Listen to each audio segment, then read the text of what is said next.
बीडचे परळी शहर पुन्हा हादरलेले आहे। व्हाईटनरची नशा करणाऱ्या मुलानं आई वडिलांसह आजीवर चाकूने हल्ला केलाय।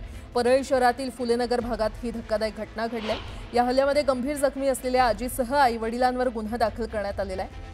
तर पोलिसांनी अरबाज कुरेशी या 20 वर्षीय आरोपीला ताब्यात घेतले।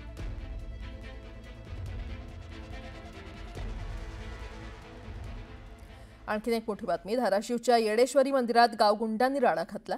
येडेश्वरीच्या दर्शनासाठी जात असताना सुरक्षा रक्षकाने हटकल्याने सुरक्षा रक्षकाला जबर मारहाण करण्यात आली। 4 ते 5 जणांनी सुरक्षा रक्षकाला मारहाण केल्यानंतर 20 ते 25 जणांनी एकत्र येत मंदिर परिसरात राडा घातला। तर काहींनी इतर भाविकांना देखील धक्काबुक्की केल्याची माहिती आहे।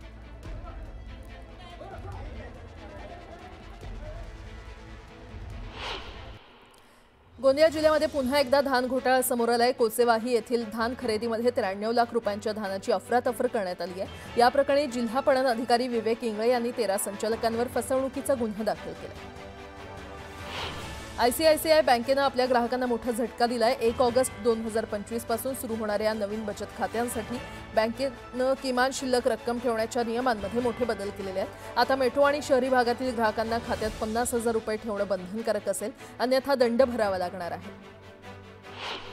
महाराष्ट्राचे उपमुख्यमंत्री एकनाथ शिंदे संध्याकाळी ठाण्यातील आनंद आश्रमात आले होते। यावेळी शिंदेंनी लाडक्या बहिणींनी खरं तर शिंदेंना राखी बांधली। ठाण्याच्या महिला पोलीस कर्मचाऱ्यांनी देखील एकनाथ शिंदेंना राखी बांधली। गोंदियाच्या देवरी आमगाव मार्गावर भीषण अपघात झाला। भरधाव कारच्या धडकेत एकाचा मृत्यू झाला तर अनेक जण गंभीर जखमी झाले। सोलापुरात मार्कंडेय रथोत्सव उत्साहात संपन्न झाला। यावेळी पालकमंत्री जयकुमार गोरे उपस्थित होते। सर्व धर्म समभाव टिकवण्याचे काम सोलापूरकर करत असल्याची प्रशंसा त्यांनी केली। बातमीपत्रामध्ये आता पाहणार आहोत सकाळच्या महत्त्वाच्या 100 बातम्या अतिशय वेगवान स्वरूपात। सुरुवात करूया। मंत्रालयातील गर्दी कमी करण्यासाठी अधिकारी आणि कर्मचारी तसेच पत्रकारांना चेहरा पडताळणी यंत्रणेद्वारे प्रवेश बंधनकारक करण्यात आलेला आहे। मात्र गर्दी काही कमी झाली नाहीये। आता हे प्रवेश पत्र देखील देणं बंद करण्यात येणार आहे। 15 ऑगस्ट पासून डीजी प्रवेश ॲपवर नोंद करणाऱ्यांनाच मंत्रालयामध्ये प्रवेश करता येणार आहे। भरत गोगावलेंना 15 ऑगस्टला झेंडा वंदनाचा मान द्यावा ही आमची मागणी आहेच, पण रायगडचे पालकमंत्रीपद भरत गोगावले यांच्या रूपाने शिवसेनेला मिळालं हवं याचा पुनरुच्चार कर्जतचे आमदार महेंद्र थोरवे यांनी केलाय। कर्जतमध्ये आयोजित कार्यक्रमानंतर ते बोलत होते। गणेशोत्सवामध्ये मूर्ती विसर्जनाच्या व्यवस्थेचा दर्जा वाढवण्यासाठी पिंपरी चिंचवड महापालिकेने कृत्रिम हौदांची संख्या 16 वरून 32 वर नेण्याचा निर्णय घेतलेला आहे। शाडू मातीच्या मूर्तीसाठी 16 नवीन कृत्रिम हौद उभारले जाणार आहेत। पीओपी मूर्तीसाठी स्वतंत्र हौदांची व्यवस्था केली जाणार आहे। मुंबई पोलीस दलात कार्यरत 100 पोलीस निरीक्षकांना रक्षाबंधनाचं गिफ्ट देत वरिष्ठ पोलीस निरीक्षकपदी बढती देण्यात आलेली आहे। सोबतच मुंबई पोलीस दलात पोलीस आणि सहाय्यक पोलीस आयुक्त विभाग स्तरावर मोठे फेरबदल करण्यात आले असून सहाय्यक पोलीस आयुक्तांसह वरिष्ठ पोलीस निरीक्षकांच्या बदल्या आणि नवीन नियुक्त्या केल्या आहेत। कोल्हापूर विमानतळावरून विमानांची उड्डाणे सुरू झालेली आहेत। आता देशातील 8 ठिकाणी विमानसेवा सुरू असून ती डिसेंबर अखेर 2018 शहरात सुरू होणार आहे अशी माहिती खासदार धनंजय महाडिक यांनी दिलेली आहे। 7ही दिवस ही विमानसेवा सुरू व्हावी यासाठी प्रयत्न सुरू असल्याचं महाडिक म्हटले। मुंबई विमानतळावरील संगणकीय प्रणाली हँग झाल्याचा मोठा फटका उड्डाण करणाऱ्या विमानांना बसला। परिणामी अनेक विमानांना उड्डाण करण्यासाठी विलंब झाला। सुमारे पाऊण तासाने तांत्रिक समस्या दूर करण्यात यश आलं, मात्र सेवा सुरळीत होण्यास 3 तासांपेक्षा जास्त कालावधी लागला।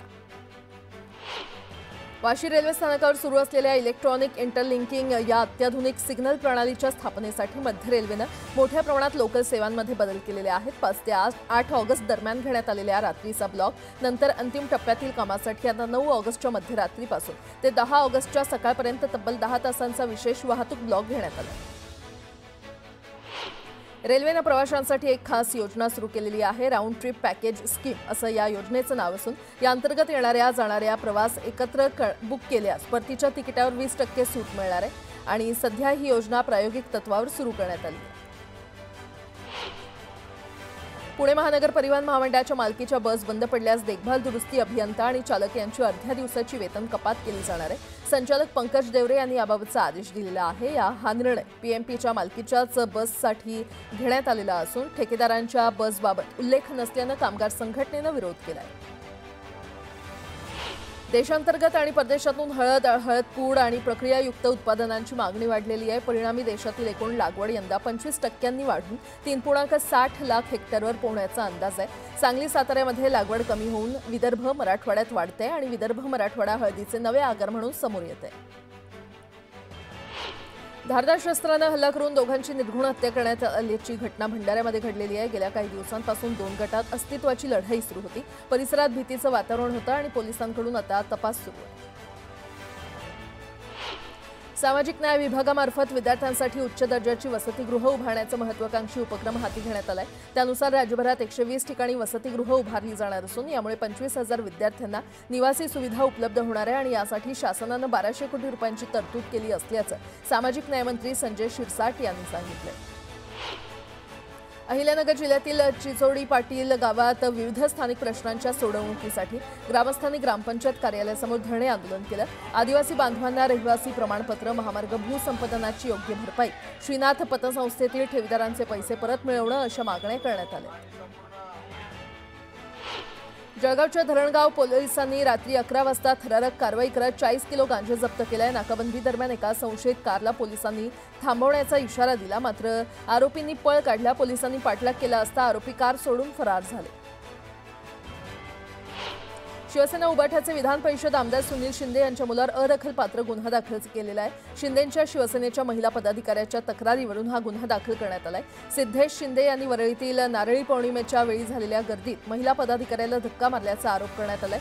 संबंधित तक्रारदार महिला केईएम रुग्णालयामध्ये उपचार घेते आहे। शरद पवारांनी केलेल्या गौप्यस्फोटानंतर मुख्यमंत्री देवेंद्र फडणवीस यांनी टीका केली। इतके दिवस शरद पवार का बोलले नाहीत असा सवाल फडणवीसांनी केला, तर राहुल गांधींच्या भेटीचा हा परिणाम झालेला दिसतोय असा टोला देखील त्यांनी लगावला। जळगावच्या एरंडोल इथे भाजप पदाधिकारी आणि कार्यकर्त्यांनी एकनाथ खडसेंविरोधात संताप व्यक्त करत प्रतिमा जाऊन निषेध नोंदवला। रुपाली चाकणकर केलेल्या त्यांनी वक्तव्यावरून पदाधिकारी आक्रमक झाले। मुख्यमंत्री देवेंद्र फडणवीस यांच्या नावाने बुलढाण्यामध्ये पतसंस्था उघडण्यात आली आहे। देवाभाऊ लाडकी बहीण नागरी पतसंस्था असं या पतसंस्थेचं नाव असून चिखलीमध्ये याचा उद्घाटन समारंभ पार पडला। आता एक मोठी बातमी, नागपुरातील कोराडीतल्या महालक्ष्मी मंदिरात दुर्घटना घडलेली आहे। निर्माणाधीन स्लॅब कोसळून 5 ते 6 मजूर जखमी झाल्याची घटना घडली आहे। जखमींना उपचारासाठी रुग्णालयामध्ये दाखल करण्यात आलंय। कोराडी ते मंदिर मार्गावरील गेटवर स्लॅब टाकण्याचं काम सुरू असताना अचानक हा स्लॅब कोसळला आणि स्लॅब कोसळल्यानं त्याखाली दबून 5 ते 6 मजूर जखमी झालेले आहेत। हा निर्माणाधीन स्लॅब कोसळलेला आहे आणि सध्या जखमींना उपचारासाठी रुग्णालयात दाखल करण्यात आले।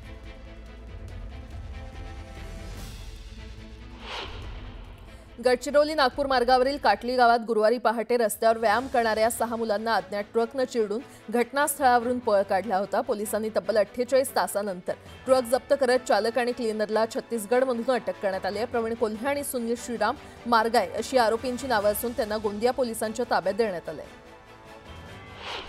नागपुरातील कोराडीतल्या महालक्ष्मी मंदिरात दुर्घटना घडली। निर्माणाधीन स्लॅब कोसळून 5 ते 6 मजूर जखमी झाले। जखमींना उपचारासाठी रुग्णालयात दाखल करण्यात आले।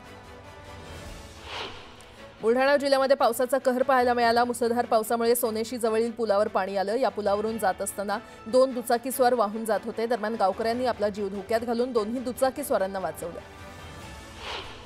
बीडच्या माजलगाव तालुक्यामध्ये गेल्या 2 ते 3 दिवसांपासून जोरदार पाऊस सुरू आहे। पावसामुळे कापूस आणि सोयाबीन ही पिकं धोक्यात आलेली आहे। शेतात पाणी साचल्यामुळे पिकांचं मोठं नुकसान झालं।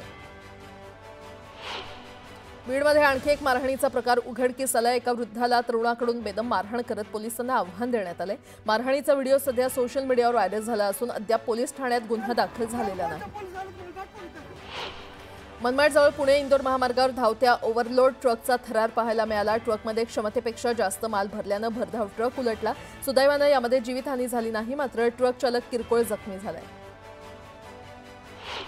धाराशिवच्या येडेश्वरी मंदिराजवळ गावगुंडांनी राडा घातला। दर्शनासाठी जात असताना सुरक्षा रक्षकाने अडवल्यामुळे सुरक्षा रक्षकाला जबर मारहाण करण्यात आली।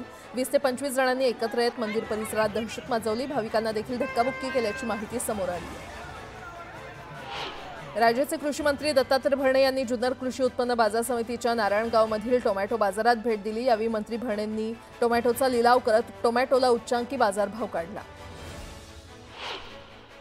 भंडाऱ्याच्या केसलवाडा वाघ येथील सैनिक विद्यालयातील 16 विद्यार्थ्यांना संसर्गजन्य आजाराची लागण झाली आहे। दूषित पाणी आणि स्वच्छतेचा अभाव असल्याने आजाराची लागण झाल्याचा प्राथमिक अंदाज आहे।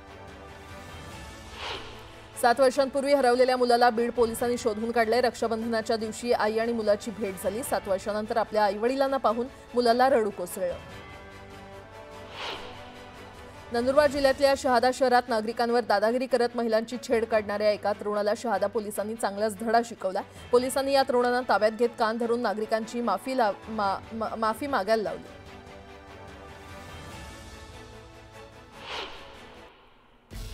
आता एक मोठी बातमी, कोल्हापूरमधील अंबाबाई देवीच्या मूर्तीवर उद्यापासून संवर्धन प्रक्रिया राबवण्यात येणार आहे। सोमवार आणि मंगळवार असे 2 दिवस ही प्रक्रिया राबवण्यात येणार असल्याने अंबाबाई मंदिरातील मूर्तीचं दर्शन बंद असणार आहे। पुरातत्व विभागाकडून ही संवर्धन प्रक्रिया राबवली जाणार आहे आणि त्यामुळे भाविकांना उत्सव मूर्तीचं दर्शन घेण्याचं आवाहन मंदिर प्रशासनानं केलेलं आहे।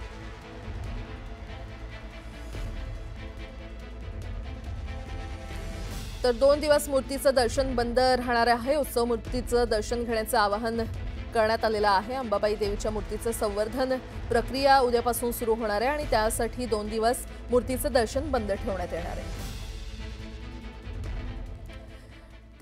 बातमी ठाण्यामधून, ठाण्याच्या चंदनवाडीमध्ये लाडकी बहीण योजनेच्या पैशातून एका महिलेनं स्वतःचा व्यवसाय सुरू केलाय। या महिलेनं लाडकी बहीण योजनेच्या मिळालेल्या पैशातून लाडकी बहीण फूड कॉर्नर सुरू केलेलं आहे। या फूड कॉर्नरला उपमुख्यमंत्री एकनाथ शिंदे यांनी शनिवारी अचानक रात्री भेट दिली। या फूड कॉर्नरवर चहाचा आस्वाद घेतला आणि महिलांना शुभेच्छा दिल्या।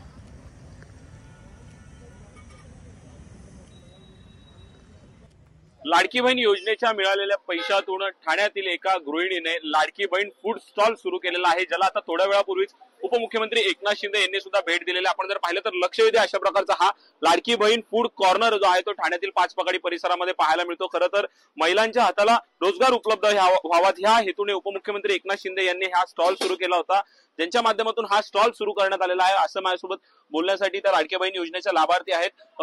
मॅडम, सर्वप्रथम काय सांगाल, कशी ही संकल्पना आपल्याला सुचली? लाडक्या बहीण योजनेच्या मिळालेल्या पैशातून आपण हा खरं तर स्टॉल सुरू केलेला आहे, काय सांगाल? आपलं नाव सांगा।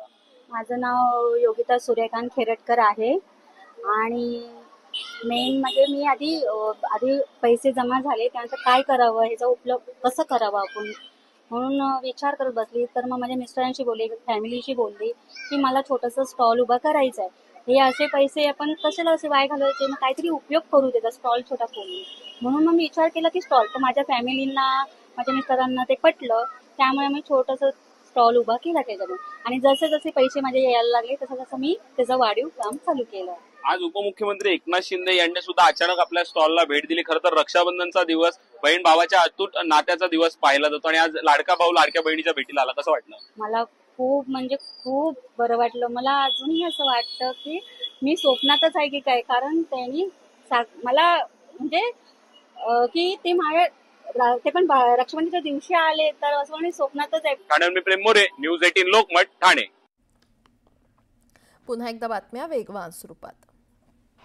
लाडकी बहीण योजना पुढील 5 वर्ष सुरू राहील आणि सध्या मिळणारं महिन्याचं 1500 रुपये मानधन योग्य वेळी वाढवलं जाईल, अशी ग्वाही मुख्यमंत्री देवेंद्र फडणवीस यांनी दिली आहे। प्रो गोविंदा सीझन 3च्या चषकावर नागपूरच्या संघानं विजयी मोहर उमटवलेली आहे। विजेत्या संघाला 75 लाख रुपयांचा धनादेश आणि ट्रॉफी देऊन सन्मान करण्यात आला। परिवहन मंत्री प्रताप सरनाईक, प्रो गोविंदा सीझन 3चे ब्रँड अँबॅसिडर ख्रिस गेल यांच्या हस्ते हा सन्मान करण्यात आला। अहिल्यानगर जिल्ह्यातील कर्जत तालुक्यातील मिरजगाव परिसराला पावसानं झोडपलं। अचानक आलेल्या पावसामुळे बाजारपेठ आणि रस्त्यांवर पाणी साचलं होतं। सार्वजनिक बांधकाम मंत्री शिवेंद्रराजे भोसले जळगाव जिल्हा दौऱ्यावर आहेत। जामनेर तालुक्यातील तोंडापूर येथे छत्रपती शिवाजी महाराज स्मारकाचं शिवेंद्रराजे भोसले यांच्या हस्ते लोकार्पण करण्यात येणार आहे। अमरनाथ यात्रेची शनिवारी औपचारिक सांगता झाली असून 14,500 फूट उंचीवर असलेल्या अमरनाथ गुहेत छडी मुबारकची स्थापना करण्यात आली। यंदा 3 जुलैपासून सुरू झालेल्या 38 दिवसांच्या यात्रेदरम्यान सुमारे 4.20 लाख भाविकांनी बर्फातून तयार होणाऱ्या पवित्र हिमलिंगाचं दर्शन घेतलं। जळगावमध्ये भाजपच्या वतीनं एकनाथ खडसे यांच्या निषेधार्थ केलेल्या आंदोलनानंतर राष्ट्रवादी शरदचंद्र पवार पक्षाकडून एकनाथ खडसेंच्या फोटोला दुग्धाभिषेक करण्यात आला। यावेळी आंदोलन करणाऱ्या भाजप पदाधिकाऱ्यांचा तीव्र निषेध नोंदवण्यात आला। नांदेड जिल्ह्यातील सहस्त्रकुंड जलविद्युत प्रकल्पाला नांदेड जिल्हा आणि विदर्भातल्या 40 गावातील शेतकऱ्यांनी कडाडून विरोध केला। या प्रकल्पामुळे शेकडो हेक्टर शेतजमीन बाधित होणार असल्यानं शेतकऱ्यांनी प्रकल्पाला विरोध केला।